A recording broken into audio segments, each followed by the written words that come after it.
ஓம் சாய்ராம். நான் அனிதா பேசுகிறேன் யூகேலேருந்து. ஷீரடி அப்படின்னாலே ஒவ்வொருத்தருக்கும் ஒவ்வொரு விதமான அனுபவங்கள். ஆனால் அதில் கண்டிப்பாக சிறியதோ பெரியதோ ஒரு அதிசயம் இருக்கும். நம்மளும் நம்மளுக்கு தெரிஞ்சவங்க ஷீரடி போகும்போது நடந்த நிறைய அதிசயங்கள் கேள்விப்பட்டிருப்போம். ஆனால் இந்த மாதிரி ஒரு அதிசயம் கண்டிப்பாக நீங்கள் கேள்விப்பட்டிருக்க மாட்டீங்க. இதை கேட்டு நான் பூரிச்சு போய் ஒரு 2-3 நாள் என்னோட ஞாபகத்திலிருந்து போகவே இல்லை அப்படின்னு சொல்லணும். அந்த மாதிரி ஒரு அனுபவம். இது என்னோட அனுபவம் இல்லை, ஆக்சுவலாக சுப்பிரமணியம் அப்பாவோட அனுபவம். அவரோட நெல்லை தமிழில் அவரோட குரல்லையே நீங்கள் அந்த அனுபவத்தை இதுக்கப்புறம் நீங்கள் கேட்கலாம். கேட்டுட்டு உங்களோட கருத்தை கமெண்ட் பாக்ஸில் போடுங்க. சப்ஸ்கிரைப் பண்ணாதவங்க கண்டிப்பாக சப்ஸ்கிரைப் பண்ணிக்கோங்க. லைக் பட்டனை தட்டி விட்டுட்டு இப்போ நீங்கள் மிராக்கல்குள்ளே போகலாம். ஓம் சாய், ஸ்ரீ சாய், ஜெய ஜெய சாய். எனக்கு சீரடிக்கு போகணும்னு ரொம்ப நாளாகவே ஒரு ஆவல். அதை அடிக்கடி பாபாட்ட கேட்டேன். பாபா, நான் சீரடிக்கு போகணும் அப்படின்னு. அவர், நான் தான் உன் கூட இருக்கேனே, நீ அங்கே யாரை போய் பார்க்க போகிற அப்படிம்பாரு. சரி, உம்மட்ட கேட்ட கதையாவது, நீர் எப்போ பார்த்தாலும் இப்படி தான் சொல்லுதாரு அப்படின்னுட்டு இங்கே பக்கத்தில் ஒரு சாய்பாபா கோயிலில் எப்போதுமே அவங்க ஒரு 6 மாதத்துக்கு ஒருக்கா சீரடி டூர் போடுவாங்க. சரி, அவங்கள்ட்ட போய் நம்ம கேட்போம் அப்படின்ட்டு அந்த அங்கே போய் கேட்டேன். ஆமாம், நாங்கள் முன்னால் சீரடி போட்டுக்கிட்டு இருந்தோம். இப்போ இந்த கொரோனாக்கு அப்புறம் நாங்கள் இப்போ போடுறது இல்லை. நீங்கள் பாபாட்டியே கேளுங்க, நான் எப்படியும் வரணும்னு நீங்கள் கேட்டிங்கன்னா அவர் ஏதாவது ஏற்பாடு பண்ணிடுவார் அப்படின்னு அந்த சாய் கோயிலை நடத்திக்கிட்டு இருக்கிறவர் சொன்னார். பாபா நம்ம மாடியில் தானே உட்காந்துருக்கிறாரு. அப்புறம் அவர் பக்கத்தில் உட்காந்து, அதெல்லாம் எனக்கு தெரியாது, நான் எப்படின்னு சீரடி போயே ஆகணும், என்ன செய்வாரோ ஏது செய்வாரோ எனக்கு தெரியாது. நீர் இங்கே இருந்தாலும் நீர் வாழ்ந்த இடத்த எனக்கு பார்க்கணுங்கிற ஒரு ஆவல் இருக்குது. அப்புறம் ஆமாம், உமர் கூட இருந்த மக்கள் எவ்வளோ கொடுத்து வச்ச மக்கள், அதனால் கண்டிப்பாக நான் அந்த இடத்த பார்க்கணும். அதனால் நீர் எப்படியும் என்னை கூப்பிட்டு போகிறாரு, அது நீர் தான் கூப்பிட்டு போகிறாரு அப்படின்னு. அப்புறம் அவர்கிட்ட கேட்டு ஒரு 2 நாள் கழித்து எனக்கு பாம்பேயில் இருந்து போனேன். பாம்பேயில் அங்கே யார் இருக்காங்கன்னா, நம்ம வீட்டில் குடி இருந்தவங்க. அவன் அம்மாவுக்கு எனக்கு சகோதரன் கிடையாது, நீங்கள் தான் எனக்கு அண்ணன், அதனால் என் பொண்ணுக்கு நீங்கள் தான் தாய்மாமன் சொல்லி அந்த பொண்ணுக்கு சடங்குக்கு முதற்கொண்டு தாய்மாமன் நான் என்ன செய்யணுமோ அதை பூரா நான் தான் செஞ்சேன். அதனால் அந்த அங்கேருந்து போன ஏப்ரல் 28, 29, 30 வச்சுருக்கிறோம். டிக்கெட்டை போட்டு நீங்கள் எப்படியும் வந்துடுங்க பாம்பேக்கு அப்படின்னு போன வந்தது. அதுக்கப்புறம் சரின்ட்டு அதுக்கப்புறம் இவர்கிட்ட வந்தேன். கம்முன்னு இருந்தார். எல்லாம் ஏற்பாடும் எப்போதுமே அப்படி தான், செய்ய வேண்டியதெல்லாம் செஞ்சுட்டு ஒன்றும் தெரியாத மாதிரி உட்காந்துருப்பார். அப்புறம் கூப்பிடுன்னு சொன்னால் கூப்பிட மாட்டேங்கிறாரு. இன்றைக்கி சொன்னா, நேற்று கோவப்பட்டவுடனே ஏற்பாடு பண்ணிட்டேர்ல, சரி நான் வரேன், ஆனால் நீர் தான் கூப்பிட்டு போகணும், நான் வேறு யார் கூடயும் போக மாட்டேன் அப்படின்னு அவர்கிட்ட தீர்க்கமாக சொல்லிவிட்டு அந்த என் பிள்ளைகள்கிட்ட சரின்னு டிக்கெட் போட சொன்னேன் பாம்பேக்கு. சரி, அதுக்கப்புறம் இந்த கல்யாண பொண்ணோட அப்பா அவர் இந்த ட்ரெயின் டிக்கெட்டு போடுறவர். அப்போ நான் அவர்கிட்ட சொன்னேன், நான் அங்கேருந்து சீரடிக்கு போகணும், எனக்கு எப்படியாவது டிக்கெட்டை போட்டு தந்துடுங்க, அது ஃபங்க்ஷன் இல்லாத அன்னைக்கு பாருங்கள் அப்படின்னு. அவன் ஏப்ரல் 28, 29, 30 ஃபங்க்ஷனு. அப்புறம் 1ஆம் தேதி நைட்டு போடுதேன். எத்தனை நாள் போடணும்னாங்க. இல்லை, ஒரு நாள் நான் போய் பார்த்துட்டு உடனே வந்துட வேண்டியது தான் அப்படின்னோடனே அவங்க மே 1ஆம் தேதி இங்கேருந்து நைட்டு 10 மணிக்கு கிளம்புது. அப்புறம் மறுநாள் மே 2ஆம் தேதி 10 மணிக்கு அங்கேருந்து கிளம்பி இங்கே பாம்பேக்கு வர்ற மாதிரி அவங்க போட்டு கொடுத்துட்டாங்க. இது போக அவங்களும் சரி என் மகளும் சரி, எப்போ அங்கே தரிசன டிக்கெட்டு, ரூம் டிக்கெட்டு, ஆரத்தி இது எல்லாமே புக் பண்ணணுமே அப்படின்னு அவள் கேட்டா. அதெல்லாம் ஒன்றும் வேண்டாம், நான் பார்த்துக்கிட்டுதேன் அப்படின்ட்டேன். அப்புறம் இவங்க டிக்கெட்டு போட்டாங்களே, அவங்களும் என் பெரிய பையனை நான் அனுப்பி விடுதேன், ஏன்னா உங்களுக்கு தமிழை தவிர எதுவுமே தெரியாது, அதனால் நான் பெரிய பையனை அனுப்பி விடுதேன், ஏன்னா அங்கே மராத்தி இல்லாட்டா ஹிந்தி மட்டும்தான் பேசுவாங்க, அதனால் உங்களுக்கு போகிற இடம் மொழி தெரியாமல் நீங்கள் அப்புறம் கஷ்டப்பட வேண்டியது வரும் அப்படின்னு அவங்களும் எவ்வளவோ சொன்னாங்க. இல்லை, எந்த இதுவும் வேண்டாம், நான் அவரை நம்பி போகிறேன், எனக்கு அவர் தான் வழிகாட்டணும், நான் அதில் தீர்க்கமாக இருக்கேன் அப்படின்னு சொல்லிவிட்டு அப்புறம் அன்றைக்கி எல்லாம் ஃபங்க்ஷனுக்கு போய் மே 1 ராத்திரி அவங்க பையன்தான் நம்மளை கொண்டு வந்து இதில் ஏற்றி விட்டான். பாம்பே ட்ரெயினில் விடிய காலம் 3:45 சீரடி போய் சேர்ந்துடும். சரின்னு வண்டி கிளம்ப போகிற நேரத்தில் ஒரு பையன், ஒரு 27-28 வயசு மதிக்கத்தக்க ஒரு பையன் வண்டிக்குள்ளே ஏறி அவன் உள்ளே வந்தான். சரி, அவனுக்கு மேல் சீட்டு போகல அப்படின்னு நாங்கள் நினச்சோம். அப்புறம் எங்கள் பக்கத்தில் வந்து உட்காந்துட்டான். ரொம்ப நம்ம கூட பழக்கம் உள்ளவன் மாதிரி. அப்புறம் உட்காந்தோடனே சரி சின்ன பையன் தானே அப்படின்னு நாங்களும் இருந்தோம்.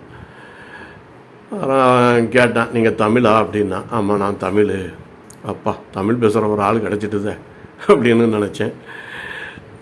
அவன் சொன்னான், சரி எங்கே சீரடிக்கு பாபாவை பார்க்க போகிறீங்களா? ஆமாம்.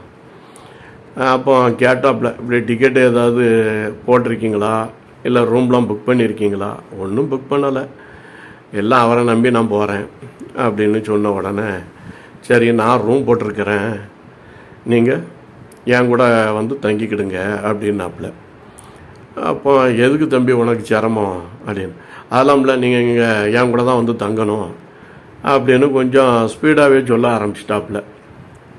ஏன்னா அப்போ சொன்ன ஆரம்பித்தோடனே சரின்னுட்டு இங்கேருந்து போயாச்சு.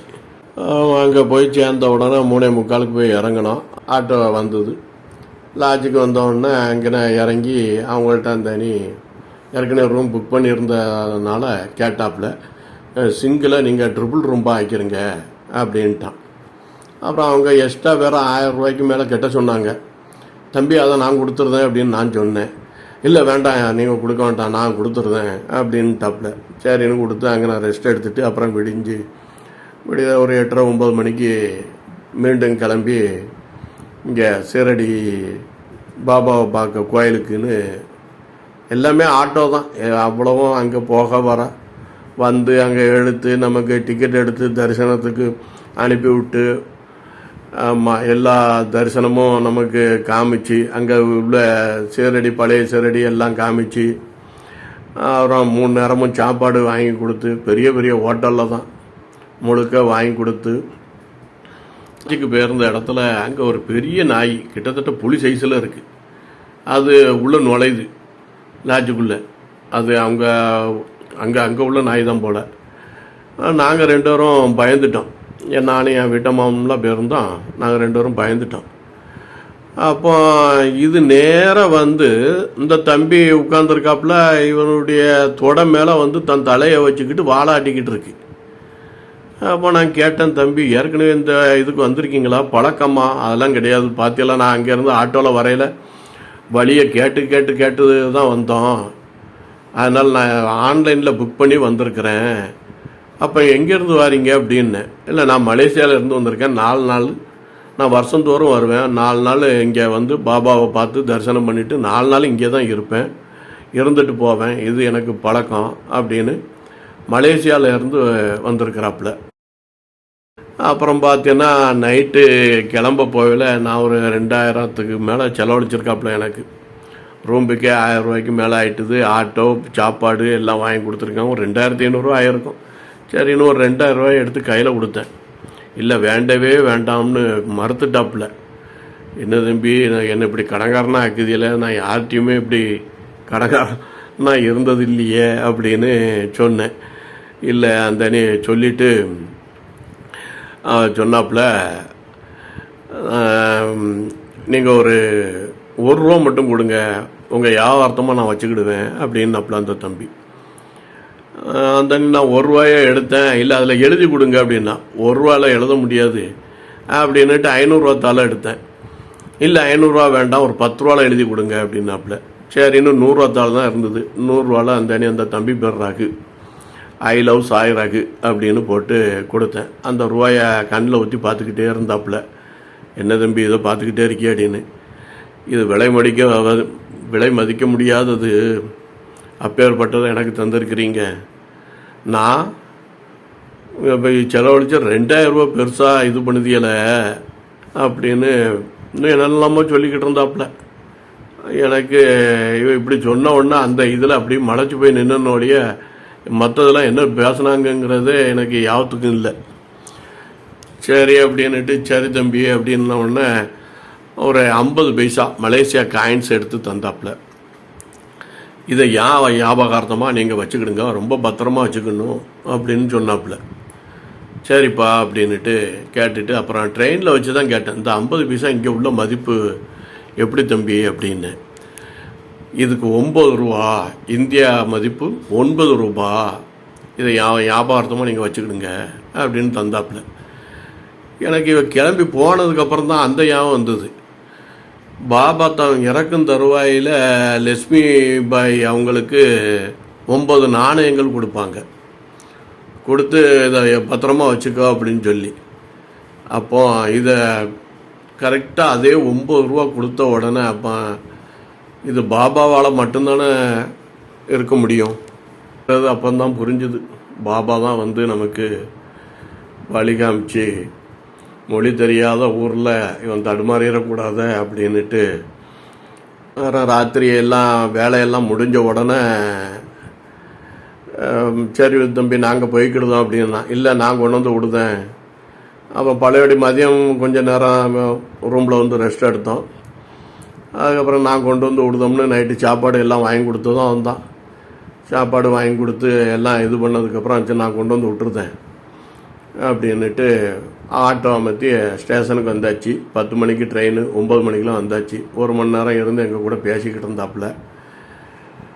பேசி முடித்த உடனே அந்த ட்ரெயின் கிளம்ப போகிற நேரத்தில் பிஸ்கட் பாக்கெட்டு, தண்ணி, பிஸ்கட்டு, இது பழம் எல்லாம் வாங்கி கொண்டு வந்து தந்தாப்புல. என்ன தம்பி இப்போ தானே சாப்பிட்ருக்கான், இல்லை போகிற வழியில் நீங்கள் பசிச்சா சாப்பிட்டுடுங்க அப்படின்ட்டு அந்த வழி அனுப்பி வச்சுட்டாப்புல. வழி அனுப்பி வச்சோடனே ட்ரெயின் கிளம்பவும் அந்த தம்பி இறங்கிட்டாப்புலன்னா ஏதோ பெரிய ஒரு பிரிவு மாதிரி என்னால் பிரியவே முடியலை. அதை எப்படி சொல்ல, அவ்வளோ வேதனை. இறங்கி போயிட்டானே ஐயோ அப்படின்னுட்டு ரொம்ப சங்கடமாக இருந்தது. என்னால் அதை எப்படி சொல்கிறதுனே தெரிய மாட்டேங்குது, அவ்வளோ இதாக இருந்தது. ஏன்னா யாருன்னே தெரியாமல் இப்படி வந்து இவ்வளவும் பண்ணி நமக்கு என்னென்ன செய்யணுமோ அவ்வளவும் செஞ்சு கொடுத்து ட்ரெயினையும் ஏற்றி விட்டுட்டு கிளம்பி போயிட்டாங்களே அப்படின்ட்டு மனசுக்குள்ளே அழுகையே வந்துட்டுது.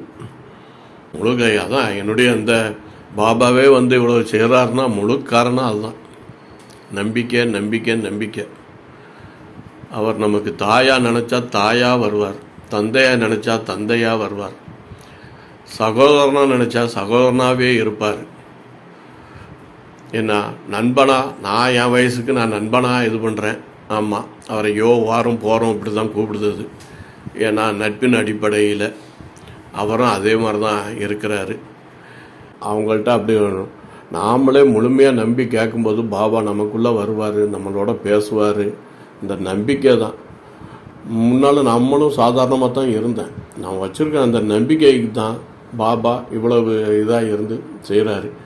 அதனால் யாருக்கு என்ன தேவைனாலும் பாபாவை முழு மனதார நேசிங்க. அவர் அன்பான பக்தியை தான் விரும்புவார ஒழிய ஆடம்பரங்கள், அவருக்கு அதை செஞ்சால் நமக்கு செய்வாரா, இதை செய்வா, அந்த அவ்வளவு ஆடம்பரமாக அவருக்கு செய்யணும்லாம் எதிர்பார்க்க மாட்டார். அவர் கேட்குறது அன்பு அன்பு அன்பு அன்பு மட்டும்தான். அன்பால் அவரை சங்கிலியால் போட்டு நீங்கள் பிணைச்சி வச்சுக்கிடலாம். ஆமாம், அன்புங்கிற ஆயுதம் தான் மிகப்பெரிய ஆயுதம். அதை வச்சு பாபாவை நீங்கள் உங்கள் உள்ள இதயத்தில் அவரை அடக்கி வச்சு இறைவனாக வழிபடுங்க. ஓம் சாய், ஸ்ரீ சாய், ஜெய ஜெய சாய்.